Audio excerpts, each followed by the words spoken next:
أعوذ بالله من الشيطان الرجيم. بسم الله الرحمن الرحيم.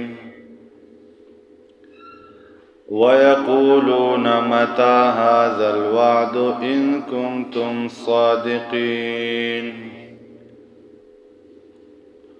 قل لا أملك لنفسي ضرا ولا نفعا إلا ما شاء الله. لكل أمة أجل إذا جاء أجلهم فلا يستأخرون ساعة ولا يستقدمون. 48 نمبر آیات ته د سورۃ یونس. مخکینی آیات کې وی د هر امت د پاره یو رسول او استاد مقرر دی. کله چې دغه امت ته استاد راشي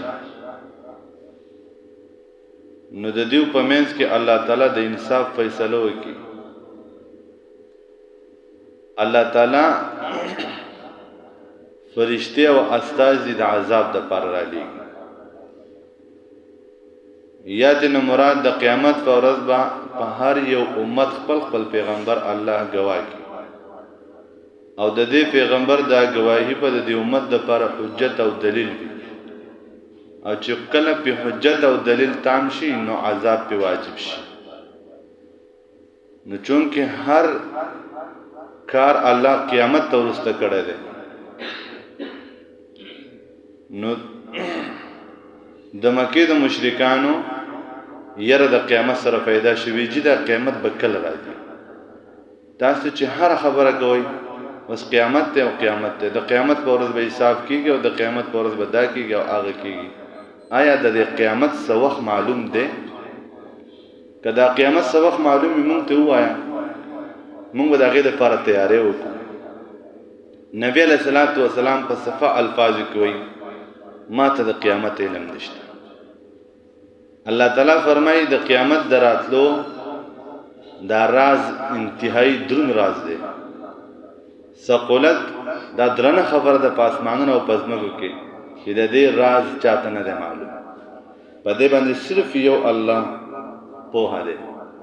او د قیامت د راتلو راز دا الله انبیاء له نه دی ورکړی، دای فرشتو له نه دی ورکړی، دای هیڅ یو مخلوق نه دی ورکړی.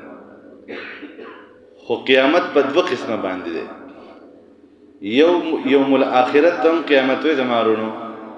او چې کله د انسان د دې دنیا نه د تلو ورځ راشي دغه تم یوم الاخرت وي. په دې اعتبار سره چې په دنیا کې د دې انسان دغه اخرنۍ ورځ بس د دې دنیا نه د دې انسان کوج دی او اخرنۍ ورځ ده او بس په دغه ورځ د دنیا نه ځي. نو دې ته ویل کېږي قیامت صغرا. چې د انسان د مرګ ورځ راشي نو دا هم حدیث کې راځي دا یو قسمه قیامت دی په انسان. او رسول الله صلی الله علیه وسلم فرمایلی دي کله چې بنی آدم مړ شي نو مات علیه القیامه، په ده باندې قیامت واقع شي. او بل قیامت قیامت کبرا دی چې الله تعالی به 8000 قومونه را جمع کړي او تله د میزان به یو حساب او کتاب به. نو دا هم یو قسمه قیامت دی چې انسان وفات شي مړ شي. څنګه چې د قیامت علم چاته نه معلوم دغه شانته هیڅ یو زنده سر ته د خپل مرګ ورځ نه معلومه چې زه به کله مرم. او که بالفرض یو زنده سر ته یوازې انسانانو ته نه پیریانو ته هم د خپل مرګ ورځ نه معلوم. دارنګه چې په اوبو کې څونه میان دي هغوی ته هم نه معلوم چې سا اغستون کې هغه ته د خپل مرګ ورځ نه معلوم. که بالفرض چاته د خپل مرګ نیټه معلومه وي نو یا خو په تاوان کې او یا خو په پایده کې.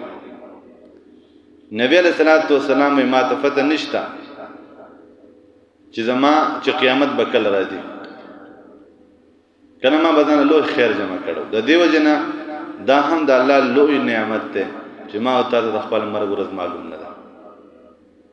شیطان لعین انسان په هر چال دوکه کوي. وی په خاص زمانه کې یو محله کې یو عابد اوسېدو یو عالم اوسېدو. دا عابد ډېر نیک انسان او دا عالم شیطان راغی د دې دوه د گمراه کولو ناکار اراده وفرمایي وای دا دوه گمراه کوم. نو عابد ته وای زه د الله فرشته یم په خیسته شکل کې راغلم او ستا سلويخ کاله ژوند پاتې دی الله پتا سلام وای چې ما دې معاف کړ دې ډېر ته خوشاله م ډېر نیک انسان دی. نه خو چونکې عالم نو د شیطان په دې دوکه کې راغی بس چې کور ته لاړ پل ټوپۍ او تسبیح ولګرې لنډه کړه وی بس سلويخ کاله پاتې دی عیش معاش په وکمه دا شل کاله ته په عیش معاش کې وځي بیا به دې طرف ته راشم بیا به تسبیح په لاس کې راوالم. بیا چې دته دا خبره وکړه نو گاون کې عالم ته دروازه وډبواله هغه چې راوته وی جی زه فرشته یم الله په تابع سره لګلی ما د انسان په شکل کې او وای چې زه دنه ډېر خوشاله یم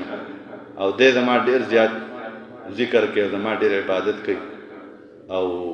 ما دې بخله دې او سلويخ کاله ژوند پاتې دی وته د خو خل هغه وی خان وی الله را لګلې او وی زرا وزم کور ته چلاړم مضبوط د ډمبر لوړ به سره راځتله دی نیولې دی وته نو پدې غوبل کې دغه عابد گاونډي راوته دا کوم عالم نو اب سره راوته وی مولای سدا سکے دا خدای الله نیک فرشته د انسان په شکل کې راغلی دا وای تا ته سووي وای ما ته هم چې الله بخله وی شیطان دې دوکې کړې وی تا ته څنګه پتر شیطان دې وی زما وروره په قران کې الله پیغمبر ته فرمایي چې واعبد ربک حتا یاتیک الیقین پیغمبر تر مرګ پورې عبادت کوه. نو ما تاسو کو چې ما تاسو چې زما ته معاف کړي نور مکو نو شیطان ته وی رجم له سر ځان رانه په علم باندې خلاص کوخه. نو شیطان هغه مولای څه وته وی هاذا من فضل ربي دا علم زما د رب فضل دی. په دې اخر ټکي کې بیا هم دا عالم گمراه کو مس که عالم ویل نه چې او کنه منه کنه منه دا خو ما علم دی نو په دغه وخت د عالم بیا هم گمراه شي. هغه وی د علم ما چې ستانه ځان په دې علم باندې خلاص کو دا هم زما د رب په ما باندې فضل دی. نو شیطان هغه ته د هر چا د گمراه کولو فارمولې معلومې دي. که انسان ته دا فتح وي چې زما دونه زندگی فاتحه او په دغه تاریخ په امرم جو بیا به نیک شو ځان له بلو خیر جمع کړو دا ما او تا چې د هر وخت د بیل مازی نه یریږو د دروغ نارواو نه یریږو نیکی تر ته کوشش کو وجم دغه د ما او تا تر خپل مرګ وخت نه معلوم ځکه ما او تا دومره نیکان کما او تا ته معلوم وي په هغه تاریخ بمرم بیا موږ څه کوو چې مونږ نه وکول موږ به مقرر تاریخ لزان تیار کړو کنه. ويقولون دعوي متى هذا الوعد کله به ورځ د وعده مراد ته قیامت ته ان کنتم صادقین کې تاسو رښتونی ته په مخ باندې وای چې د الله عذاب برازي قیامت ته او قیامت ته کته به قیامت کې رښتونی خامخا قیامت راځي نو مونږ ته وخیا کنه کله راځي. قل تورتوا پیغمبر لا املکو زه اختیار نه لرم لنفس د خپل ځان د فاره ضررن د هي ضرر لر کولو ولا نفعا او نه د فائدې حاصلولو الا ما شاء الله مگر هغه چې وغواړي الله. انسان نه ځان ته خیر رسول شي او نه ځان لا ضرر لر کول شي بس چې څو غواړي نو الله یې کوي. د دې وجنه هر کار دا د الله تعالی فیراده پورې ان خطه ده. لكل امه اجل د هر یو امت د پاره نیټه دا مقرره اذا جاء اجلهم کلا چراش نیټه مقرره د دوی فلا يستاخرون ساعه نورست کې دې شی او ساعت ولا يستقدمون او نه مخ کې کیږي. وی موسی علیہ السلام پسې ملک الموت راغلو وی چې حضرت وخت پوره ده د دنیا نه د تلو نو موسی علیه السلام کو ډیر قارجن پیغمبرو جلالی نه هغه وی چې څنګه وخت پوره دی نو الله پاک اسرائیل علیه السلام الله پاک ته وی خو ډیر قاری یا پر سره اډو روح ورکولو ته تیار نه دی وی الله ته وی چې لاړ څورته وای چې څومره ژوند دی پکار دی نو چې اسرائیل علیه السلام واپس راغی نو موسی علیه السلام ته چې الله وی چې څونه وخت پکار دی نو دا خواته یو چيله ولاړ و دغه چيله په دې املا باندې لاس راخ کو دوی چې زما د لاس لاندې څومره وخترال دومره ژوندۍ پکار دی وی چلو جی دومره ژوندۍ دي شو نو بیا وی سه به دغه ختم شي نو چې دا ختميږي جو صحیح ده کنه انسان وخت مقرر دی که انسان زر کاله ژوند دی خو بیا هم دا ژوند ختميږي د دنیا همیشه ژوند دی نه ورپسې قیامت کله راځي د علم فوشیده د مسلمانانو نخي حدیث کې ذکر دی وګد حدیث ته مشکات شریف کې راځي جبرائیل امین علیه السلام راغی د نبی علیه السلام زنګون سره زنګونان ولګول د صحابي په شکل کې خو ناشنا صحابي عمر رضی الله تعالی عنہ هو د انسان مونږ په مدینه کې نه ولیدل او سپینی جامې وي تک تور ویخته وي او لا يرى عليه اثر السفر په د باندې د اثر د سفر اثرات هم نو انسان د لری د ناراض نو په مخې په ګیره دوړه پرته په جامې دوړي نو دا انسان د لری نه راغلی دی ځکه د نږدې نه نو مونږ نه پیژندو معلومه ده چې د ډیر لری علاقې نه راغلی دی خو ناشنا خبر ده چې د لری علاقې نه راغلی دی نو په وجود باندې او په مخ باندې د سفر اثرات هم نو راغه د نبی صلی الله علیه وسلم زنګون سره زنګونان ولګول او تاسو شروع کړل ويا محمد اخبرني عن الايمان ما ته ایمان وخه نبی صلی الله علیه وسلم ته ایمان وی د خبره ته ایمان وی بیا می په اسلام خبر کې اسلام ستوي وی بیا می په احسان خبر کا احسان ستوي په عبادت کې نبی صلی الله علیه وسلم ته احسان ډیر تاسو نه کړی دي واخرنه تاسو دا کړه د نبی صلی الله علیه وسلم نه جبرائیل امین وی قیامت بکل راځي جو نبی صلی الله علیه وسلم تو فرمایل وی دا ته چې سوال کې نو ته سوال کوون کې زه سوال کړلای شم ما سوال کړلای شم د سوال کوون کې نه خنه پوي مطلب د ماته د قیامت علم نشته ته زمانه خو پوي جو وی تا ته علم نشته د قیامت وینا وینه خېسته دي نبی صلی الله علیه وسلم نه خبرته وی یو نه د قیامت دا چې خواره جزانان دا به د لوی بنگلو خاندان شي انسان به سل کاله ژوندی او د چې کم کور او کومه بنگله جوړه کړې ده دا به د زرو کالو پوري دومره به د مضبوط محلات جوړ کی حالانکه د دومره به دومره نه کله چې داسې قسمه خوش شروع شو دا د قیامت نښه ده وی بل نښه دا ده چې د انسان نه لور پیدا شي او دا په خپل مور باندې داسې حکمرانی کوي گویا کې چې د دې لور د مور پیدا ده مطلب د کشرۍ طبقه په مشرانو باندې اړ حکم چلول شروع کی کله چې داسې خوې راغی نو دا د قیامت نښې دي ډېرې نښې د ذکر کړل نبی صلی الله علیه وسلم ته په آخر کې جبرائیل وی صدقته رښتیا خبرې دې وکړې نو عمر رضی الله تعالی عنہ تعجب واغستل چې دې سړي ته الریډي د مخکې نه د دې سوالونو جوابونه معلوم وو ځکه سوال کوي او چې نبی صلی الله علیه وسلم جواب ورکوي وی صحیح سوال کوي او نبی صلی الله علیه وسلم جواب ورکوي وی صحیح دی وی معلومه ده چې دا سړی ډېر تعجب والو وی دویم ورځ تېره شوه درېیمه تېره شوه د جومات نه راوتل نبی رسول الله زما لاس ونیو ما ته وی چې عمر معلومه ده سوال کوونکی څوک و ما وی چې الله ورسوله اعلم د الله او د الله رسول پوهېږي ما ته څه پته ده وی چې دا جبرائیل و تاسیس الدین خو انسان په شکل کې راغله نو نښې دا د مسلمانانو نن سبا وګوره د قیامت کثیر نښې یو کتاب دی علامات قیامت اور جدید فتنه